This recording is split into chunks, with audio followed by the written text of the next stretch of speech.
Hello friends, मैं doctor Vinita Kapoor एक मनोवैज्ञानिक के तौर पे काम कर रही हूँ और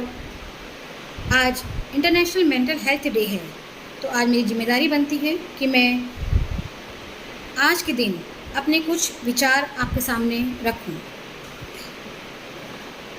मैं देख रही हूँ कि पहले से बहुत ज़्यादा जागरूकता आ गई है लोगों में। जब शुरुआत में मैंने अपनी प्रैक्टिस शुरू करी थी तो एक महीने में 4 या 5 पेशेंट्स या 10 पेशेंट ऐसे आया करते थे, और आज पेशेंट्स की जो अवेयरनेस है वो काफ़ी बड़ी है और लगातार ऐसे लोग मेरे पास आ रहे हैं जिन्हें लगता है कि वो उनको काउंसलिंग की भी ज़रूरत है। अधिकतर क्या होता है कि हम लोग जब इलाज तब शुरू करते हैं जब हमारा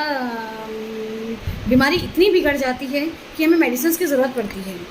अगर हम ये समझ लें कि हमारी बीमारी के जो लक्षण हैं शुरुआत में बहुत पार्शली होते हैं, बहुत हल्के होते हैं, जिसको अगर कुछ थोड़ा सा ऑब्जर्वेट किया जाए तो वो लोग प्रॉपर काउंसलिंग और साइकोथेरेपी से ही एक आम लाइफ को जी सकते हैं, एक नॉर्मल लाइफ, बहुत अच्छी लाइफ जी सकते हैं। लेकिन पेशेंट शुरुआती तौर पे या उसकी फैमिली शुरुआती तौर पे बहुत ज़्यादा नेगलेक्ट करते हैं या अवॉइड करते हैं उस परेशानी को, या थोड़ा सोशल स्टिग्मा है कि लोगों को लगता है अगर हम ये कहेंगे कि मुझे स्ट्रेस है या मुझे एंजाइटी है तो लोगों को एक स्पेसिफिक इशू मिलेगा बात करने के लिए हमारे, और शायद वो इस डर की वजह से, स्टिग्मा की वजह से अपने पेशेंट को और ज़्यादा बीमार करते चले जाते हैं। और एक ऐसी स्थिति आती है जब वो पर्सन दवाइयों के बिना उसका इलाज संभव नहीं होता। तो पहले तो मैं एक रिक्वेस्ट ये करूँगी आप लोगों से कि अगर कभी भी आप अपने आसपास अपनी फैमिली में कुछ ऐसे सिम्टम्स देखें कि जब किसी व्यक्ति का व्यवहार बदल रहा हो तो उसको मोटिवेट कीजिए या उसको सजेशन दीजिए इस चीज़ के लिए कि वो अपना किसी डॉक्टर को दिखाए और सलाह ले कि क्या उसको दिक्कत है जिससे उसको इलाज मिल सकता है इनिशियल तौर पर। ये तो हम जानते ही हैं कि हमारी पर्सनैलिटी या हमारे बिहेवियर, थोड़ी सी भी मानसिक दिक्कत जब शुरू होती है तो हमारे सोच में, हमारे व्यवहार में या हमारे आदतों में बदलाव आने लगता है, और जैसे जैसे बदलाव आता है और हम एक नकारात्मकता की ओर जाने लगते हैं, क्योंकि वो बदलाव हमें हमेशा ही डिक्रीज़ करता है निगेटिवली। अगर हम हैं तो हमें लगता है कि हमें अगर वो बदलाव आ रहा है तो हमें सलाह लेनी चाहिए कि ये बदलाव हमारे अंदर क्यों है। अगर वो बदलाव नकारात्मकता की तरफ जाता है तो उसी नकारात्मकता से हमें स्ट्रेस, एंजाइटी और उसके बाद डिप्रेशन होने के चांसेस बढ़ जाते हैं। अगर हम शुरुआत में ही, जब हमें नेगेटिविटी है, जब हमें हमारा व्यवहार बदल रहा है या हमें नींद की प्रॉब्लम है या हम अकेले रहना चाहते हैं या ऐसे कोई सिम्टम्स जो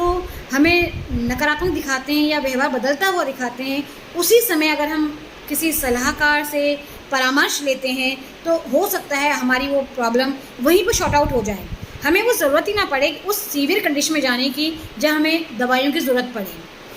और हमें पता है, ये हम सब जानते हैं कि हमारे जो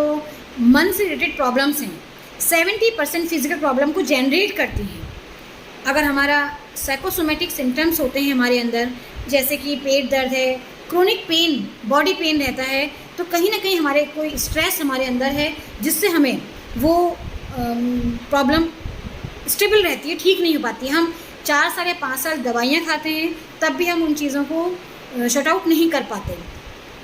कई बार मैंने देखा है, मेरे पास अभी 2-3 दिन पहले एक पेशेंट आया था, उस पेशेंट को पिछले 7 सालों से वो मेडिसिन ले रहा है, बैक पेन की और बॉडी पेन की।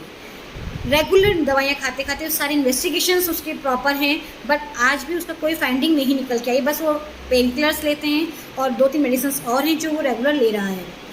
जब वो मेरे पास आया था तो सीवियर पेन में आया था कि मुझे रेगुलर पेन रहता है। जब मैंने उसका ट्रीटमेंट शुरू किया अभी, तो एक साइकोथेरेपी और प्रॉपर काउंसलिंग, और कोई स्पेसिफिक ट्रीटमेंट नहीं है इसका, अगर हम एक काउंसलिंग और साइकोथेरेपी ले लेते हैं तो उस पेशेंट को पिछले 2-2.5 महीने में उस प्रॉब्लम से निजात मिल गई, वो प्रॉब्लम ठीक हो गई। तो मुझे लगता है अगर हम थोड़ा सा भी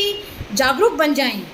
इस चीज़ को लेके कि अगर हमारी कोई प्रॉब्लम है और वो लंबे समय से ठीक नहीं हो रही है तो हमें एक मनोवैज्ञानिक से मिलना चाहिए, और हो सकता है हमें वहाँ उस चीज़ का समाधान मिल जाए। तो मैं चाहती हूँ आज के दिन सिर्फ आपसे ये गुजारिश करना कि अगर आपके आसपास या आपके घर में कोई भी किसी मानसिक परेशानी से जूझ रहा हो तो उसको छुपाइए नहीं। वो आपका कोई सोशली रिस्पेक्ट ख़राब नहीं करेगा या आपको कोई वो नेगेटिव इफेक्ट नहीं देगा, बल्कि तब वो देगा जब वो ख़राब हो जाएगा या जब वो ज़्यादा परेशान हो जाएगा। तो कोशिश कीजिए स्टार्टिंग में ही, अगर वो बच्चे किसी को प्रॉब्लम है तो उसको शॉर्ट आउट करने की। Thank you.